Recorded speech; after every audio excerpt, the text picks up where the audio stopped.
고요한 인도네시아의 칼리비타 국립묘지. 그곳에는 수많은 독립 영웅들의 묘비가 나란히 서 있습니다.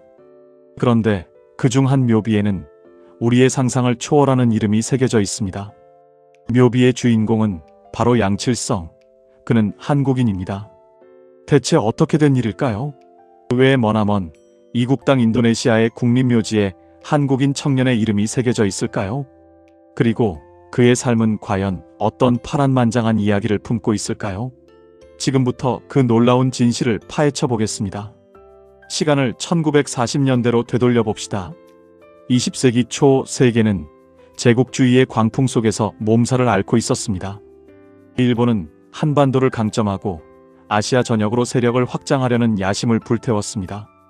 평범한 전라북도 완주 청년이었던 양칠성은 이 격동의 시대를 피할 수 없었습니다. 그의 어린 시절은 평범했지만 그 안에는 불의를 참지 못하는 강단과 약자를 보면 그냥 지나치지 못하는 정의감이 싹트고 있었습니다. 그는 맑은 눈으로 세상을 보았고 부당한 현실에 대해 항상 의문을 품었습니다.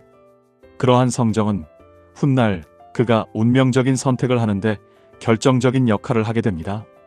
그는 강제로 일본군에 징집되어 이름 모를 전쟁터로 끌려갔습니다. 그의 목적지는 인도네시아, 당시 네덜란드령 동인도였습니다. 이곳에서 그는 일본군의 포로 감시원이라는 고된 임무를 맡게 됩니다. 뜨거운 적도의 태양이 자결하는 동남아시아의 밀림 속에서 양칠성은 자신에게 주어진 역할에 회의를 느끼고 있었습니다. 일본군 병사들의 잔혹함과 식민 지배의 비참한 현실을 목격하면서 그의 마음속에는 알 수 없는 갈등이 깊어지고 있었습니다.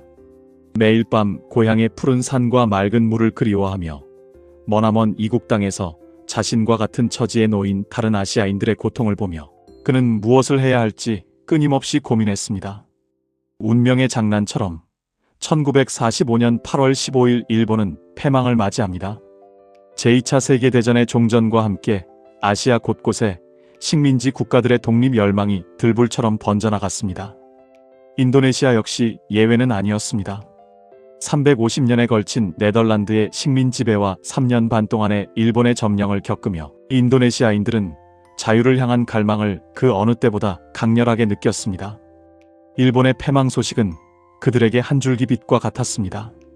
마침내 독립을 쟁취할 기회를 얻었다고 생각했습니다. 하지만 네덜란드는 순순히 식민지를 포기할 생각이 없었습니다. 오히려 일본의 공백을 틈타 다시 인도네시아를 식민지로 삼으려는 야욕을 드러냈습니다. 일본군이 물러난 자리는 곧이어 재침략을 시도하는 네덜란드 군의 발자국으로 채워졌습니다. 이제 인도네시아는 피할 수 없는 독립전쟁의 소용돌이 속으로 휘말려 들어가게 됩니다. 이른바 인도네시아 독립전쟁 또는 인도네시아 혁명이라 불리는 격렬한 투쟁의 서막이었습니다. 이 혼란스러운 시기에 양칠성은 뜻밖의 선택을 합니다.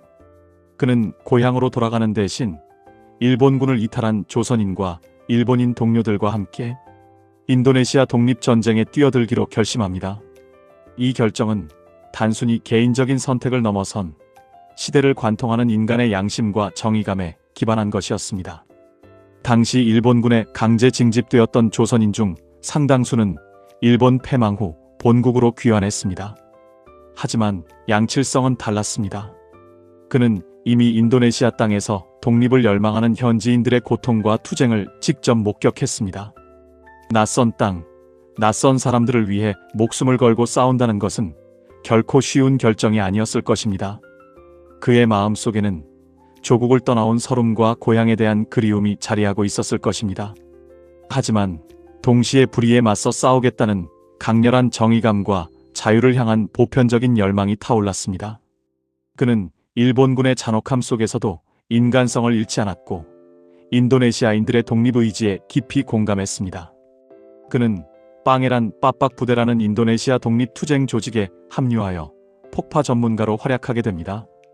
빵에란 빠빡은 국부부대라는 의미로 그들이 얼마나 강렬한 독립의지를 가지고 있었는지를 짐작하게 합니다. 이 부대는 인도네시아 독립군의 핵심 게릴라 부대 중 하나로 네덜란드군에게는 공포의 대상이었습니다. 양칠성은 뛰어난 지략과 용맹함으로 많은 작전에서 빛나는 공을 세웠습니다. 그의 손에서 만들어진 폭약은 단순한 화약 덩어리가 아니라 독립을 향한 염원이 담긴 뜨거운 불꽃이었습니다. 그는 밤낮 없이 폭약 제조 기술을 연구하고 지형을 분석하며 최적의 공격 지점을 찾아냈습니다. 그 중에서도 특히 기억해야 할 전투가 있습니다. 그것은 바로 1947년 인도네시아 독립투쟁의 중대한 전환점이 된 반둥의 불꽃 전투입니다. 네덜란드군은 인도네시아의 주요 거점들을 장악하기 위해 맹공격을 퍼붓고 있었습니다. 그들의 목표 중 하나는 전략적 요충지인 반둥시였습니다. 반둥은 자바 섬 서부에 위치한 중요한 도시로 이곳을 장악하면 인도네시아 독립군의 보급선과 지휘체계를 효과적으로 마비시킬 수 있었습니다. 네덜란드군은 우월한 무기와 병력 그리고 잘 훈련된 정규군으로 반둥을 압박해왔고 독립군들은 절체절명의 위기에 처했습니다. 수많은 독립투사들이 용감하게 맞섰지만 역부족인 상황이었습니다. 도시 전체가 함락될 위기에 놓이자 독립군은 최후의 결정을 내립니다. 바로 초토화 작전이었습니다. 양칠성이 속한 부대는 반둥의 주요 보급로를 차단하고 적의 진격을 늦추는 임무를 맡았습니다. 그들은 밤을 틈타 네덜란드군이 사용하는 교량을 폭파하고 주요 군사시설에 침투하여 혼란을 야기했습니다. 한 번은 이런 일도 있었습니다. 네덜란드군이 대규모 공세를 펼치며 독립군 진영으로 밀고 들어오던 상황이었습니다.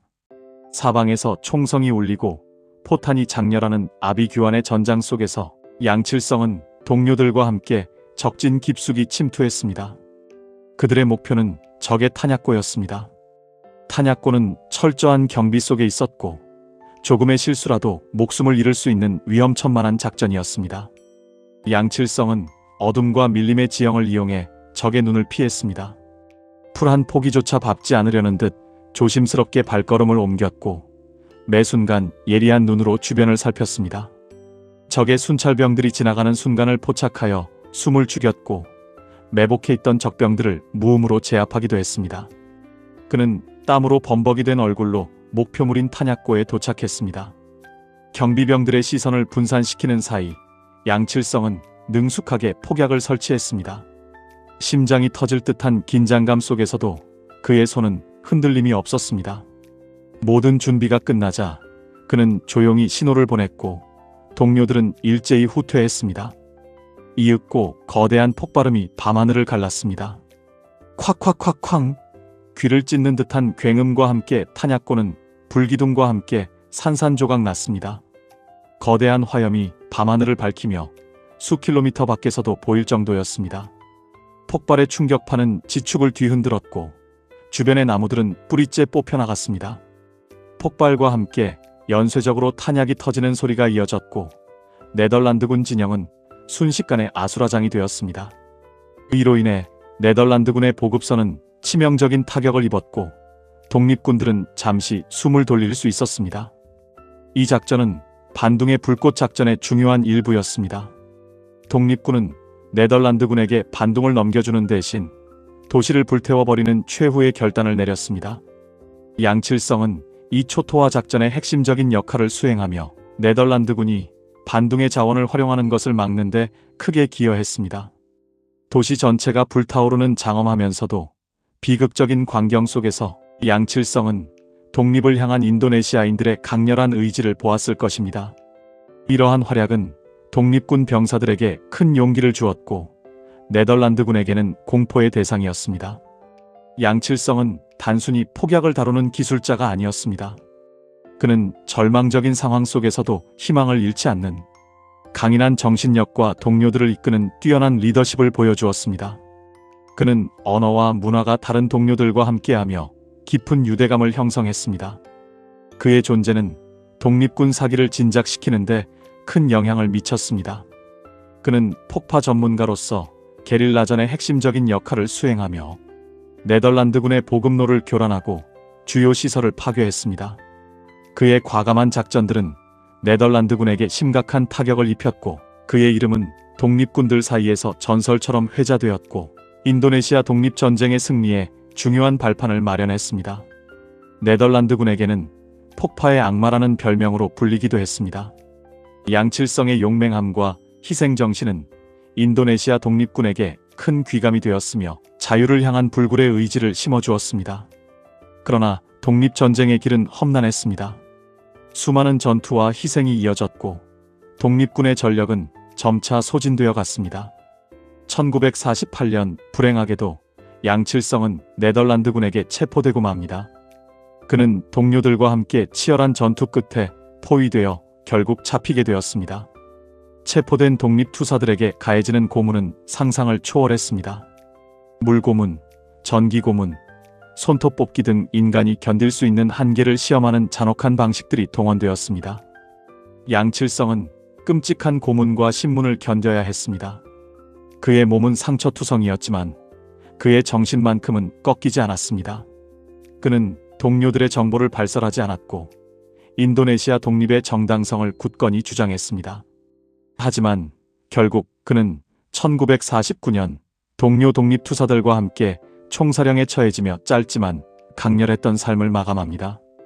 그의 나이 겨우 30살 청춘을 불태워 이국의 독립을 위해 헌신했던 한 청년의 삶은 그렇게 끝이 나는 듯 했습니다.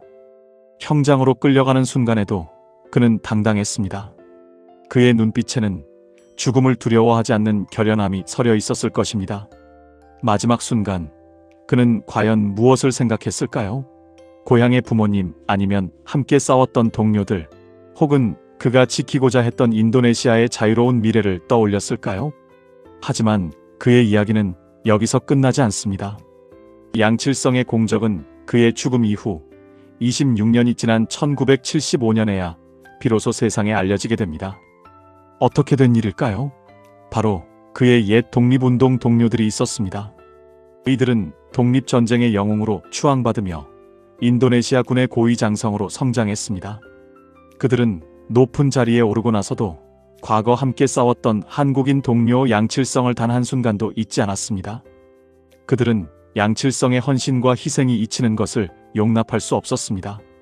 그들은 양칠성의 공적을 기리기 위해 인도네시아 정부에 그의 공적을 알리고 공식적인 인정을 요청했습니다. 독립전쟁 당시 그와 함께 피땀 흘리며 싸웠던 동료들의 증언과 기록들이 하나둘씩 모여들기 시작했습니다. 그 결과 인도네시아 정부는 수많은 논의 끝에 양칠성을 외국인 독립 영웅으로 공인했습니다. 이는 인도네시아 역사상 매우 이례적인 일이었습니다. 외국인에게 국가의 독립 영웅 칭호를 수여하는 것은 전례를 찾기 힘든 일이었습니다. 이는 양칠성의 공적이 얼마나 위대하고 진정성 있는 것이었는지를 증명하는 대목입니다. 양칠성은 처음에는 가롯이 관림 영웅 묘지에 안장되었습니다. 가롯은 그가 독립전쟁에서 많은 활약을 펼쳤던 지역 중 하나였습니다. 하지만 그의 공적이 재조명되고 국가적 영웅으로 인정받으면서 그의 유해는 인도네시아의 수도 자카르타에 위치한 칼리비타 국립묘지로 이장되었습니다. 이곳은 인도네시아 독립에 기여한 가장 위대한 영웅들만이 잠들 수 있는 신성한 곳입니다. 칼리비타 국립묘지는 수많은 인도네시아인들의 존경과 추모가 끊이지 않는 곳이며 그들의 희생을 기리는 성지입니다. 그의 묘비에는 KOMARUDINYANG, CHILSUNG, KOREAN이라는 글귀가 자랑스럽게 새겨져 있습니다. 그의 이름 앞에는 인도네시아식 이름인 코마루딘이 붙어 있습니다. 이는 그가 인도네시아 독립군으로서 얼마나 깊이 동화되었고 현지인들에게 존경받았는지를 보여주는 증거입니다. 코마루딘이라는 이름은 그가 독립군으로 활동하면서 얻은 이름으로 인도네시아인들이 그를 자신들의 형제처럼 받아들였음을 의미합니다. 1995년에는 그의 묘비에 있던 일본 이름이 한글 이름으로 바뀌면서 그의 정체성이 더욱 분명하게 드러나게 되었습니다. 이는 한국과 인도네시아 양국 간의 우호적인 관계와 양칠성 연구의 진전을 상징하는 중요한 사건이었습니다. 이제 그의 묘비는 그가 어느 나라 사람이었는지를 분명히 밝히고 있습니다. 한국에서는 그에 대한 논란의 시각도 존재합니다. 일부에서는 그가 처형 직전 일본인들과 함께 천황폐하 만세를 외쳤다는 이야기가 전해지기 때문입니다. 이 기록은 당시 일본군 출신 인사들의 증언을 통해 알려진 것으로 이로 인해 한국에서는 그를 친일 인사로 비판하는 시각도 있습니다. 일제 강점기라는 아픈 역사를 가진 우리로서는 이러한 주장을 그냥 넘길 수 없습니다. 하지만 동시에 그가 독립을 의미하는 인도네시아어 메르데카를 외쳤다는 기록도 존재합니다. 메르데카는 인도네시아어로 자유 또는 독립을 뜻하며 인도네시아 독립운동의 상징적인 구호입니다. 이 기록은 인도네시아 현지 독립투사들의 증언과 여러 사료를 통해 뒷받침되고 있습니다. 과연 어느 쪽이 진실일까요? 이처럼 양칠성에 대한 평가는 한국과 인도네시아 간의 극명한 차이를 보입니다. 한국에서는 친일 논란 등으로 평가가 엇갈리지만 인도네시아에서는 의심할 여지 없는 독립 영웅으로 추앙받고 있습니다. 이러한 상반된 평가는 역사의 복잡성과 인간 삶의 아이러니를 보여줍니다. 양칠성이 어떤 마음으로 마지막 순간을 맞이했는지는 정확히 알 수 없습니다. 역사 속에서 한 인물의 마지막 순간을 명확하게 밝혀내는 것은 때로는 불가능한 일입니다. 다만 분명한 것은 그가 자신의 목숨을 바쳐 인도네시아의 독립을 위해 싸웠다는 사실입니다. 그는 낯선 땅에서 자유를 갈망하는 이들과 함께 총을 들고 싸웠고 결국 그 땅에서 영원한 잠이 들었습니다. 그의 이야기는 국적과 민족을 초월한 인간의 보편적인 가치, 즉 자유와 정의를 향한 숭고한 열망을 상징합니다. 그는 특정 국가의 이념이나 국수주의적 시각을 넘어 모든 인간에게 공통적으로 내재된 자유를 향한 본능적인 추구를 보여주었습니다. 그의 삶은 우리가 잊고 있던 인류 보편의 가치에 대해 다시 한번 생각하게 합니다. 과연 우리는 국적과 민족이라는 좁은 틀에 갇혀 역사의 진실을 외면하고 있는 것은 아닐까요? 인도네시아에서는 양칠성을 널리 알리기 위한 다양한 노력이 이어지고 있습니다. 그의 이야기는 학교 교과서에 실려 미래 세대에게 교육되고 있으며 그의 희생정신을 기리는 기념사업들이 활발히 진행되고 있습니다. 잘난 양칠성, 즉 양칠성 도로 명명식이 추진되기도 하는 등 그의 이름은 인도네시아 역사 속에 영원히 기억될 것입니다. 그의 이야기는 우리에게 질문을 던집니다. 진정한 영웅이란 무엇일까요? 과연 우리는 우리 민족만을 위한 영웅만을 기억해야 하는 것일까요? 아니면 인류 보편의 가치를 위해 희생한 모든 이들을 존경해야 하는 것일까요? 그리고 국경을 넘어 타인의 자유를 위해 싸운 한 청년의 삶은 우리에게 어떤 의미를 주는 것일까요? 양칠성의 삶은 우리에게 단순히 과거의 사실을 넘어선 깊은 성찰을 요구합니다. 그의 묘비명처럼 그는 한국인이었지만 인도네시아의 코마루딘으로 기억되고 있습니다. 그의 존재는 한국과 인도네시아 양국 간의 특별한 연결고리이자 인류의 보편적 가치를 되새기는 소중한 유산으로 남아 있습니다. 우리는 그의 이름을 기억해야 할 것입니다. 자유를 위한 그의 용기와 희생을 말입니다. 오늘 정보가 유익하셨다면 구독과 좋아요 부탁드립니다. 여러분의 응원이 영상을 만드는데 큰 힘이 됩니다. 그럼 저는 다음 영상에서 더 알찬 내용으로 찾아뵐게요.